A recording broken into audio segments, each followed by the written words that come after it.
October 19, 1972. On the northern shore of Lubang Island in the Philippines, farmers suddenly abandon their fields and run.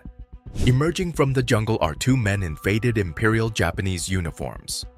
They fire their rifles into the air before moving through the crops, taking supplies. This isn't 1945. It's 27 years after World War II ended. The men are Second Lieutenant Hiroo Onoda and Private First Class Kinshichi Kozuka, and they believe the war is still being fought. By this point, the people of Lubang are used to the danger. Onoda and his men had been hiding in the mountains for decades. Their uniforms were torn, their weapons old, but their mission in their minds remained unchanged. Originally, there had been 4 soldiers. Yuichi Akatsu surrendered in 1949 after years in hiding. Shoichi Shimada was killed in a shootout with authorities in 1954. Now only Onoda and Kozuka remained. But on this day in 1972, something goes wrong. After stealing rice from local farmers, the pair attempt to burn what they can't carry. The smoke gives away their position. Police close in. A gunfight erupts.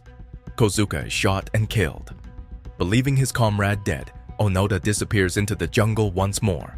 To understand how this happened, we have to go back to February 1945.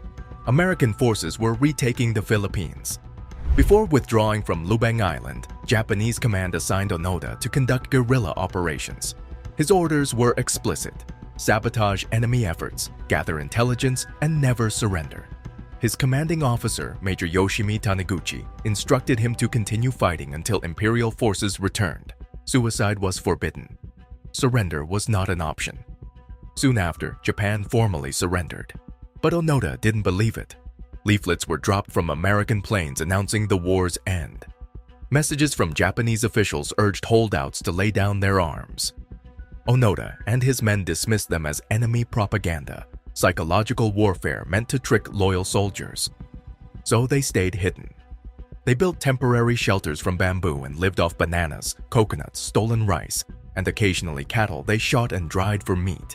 They moved constantly to avoid capture. Each year, they performed a ceremony facing toward Tokyo, renewing their loyalty to the emperor.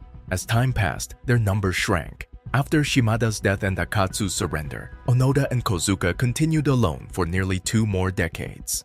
They carried out raids, believing local villagers were collaborating with American forces. Over the years, roughly 30 people were killed and more than 100 injured in these encounters. Attempts to convince Onoda to surrender continued. Photos of his family were left in the jungle. Recorded messages were played through loudspeakers. Even his own brother traveled to Lubang and called out to him directly. Onoda listened from hiding. He rejected it all. He believed the war had simply entered a new phase, one of deception and misinformation. Then, in 1974, nearly 29 years after the war ended, a young Japanese adventurer named Norio Suzuki arrived on Lubang Island. Suzuki had set himself a strange goal: to find Lieutenant Onoda, a panda, and the Yeti, in that order. Within days, he found Onoda. When Onoda aimed his rifle, Suzuki remained calm. His casual appearance, rubber shoes, and tourist clothing convinced Onoda he wasn't a soldier or spy. The two spoke. Suzuki told him Japan had changed. The war was long over.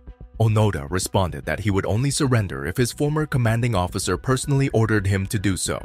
Suzuki returned to Japan and located Major Taniguchi, now living as a civilian.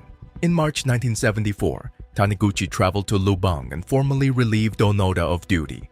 After 29 years in the jungle, Hiroo Onoda surrendered. Philippine President Ferdinand Marcos granted him a pardon, acknowledging that Onoda had believed he was still at war. At 52 years old, Onoda returned to a Japan transformed by decades of peace and economic growth. Some welcomed him as a hero, a symbol of loyalty and discipline. Others questioned whether unwavering obedience had gone too far. Onoda himself later expressed regret, saying he had caused unnecessary suffering. Uncomfortable with the attention and feeling disconnected from modern Japan, he later moved to Brazil, where he lived quietly for years before eventually returning to Japan. Hiroo Onoda died in 2014 at the age of 91. His story forces difficult questions. Is absolute loyalty a virtue, or can it become something dangerous when reality changes?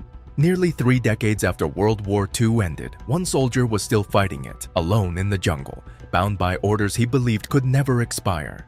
History doesn't always end when the fighting stops. Sometimes it lingers in the minds of those who refuse to let it go.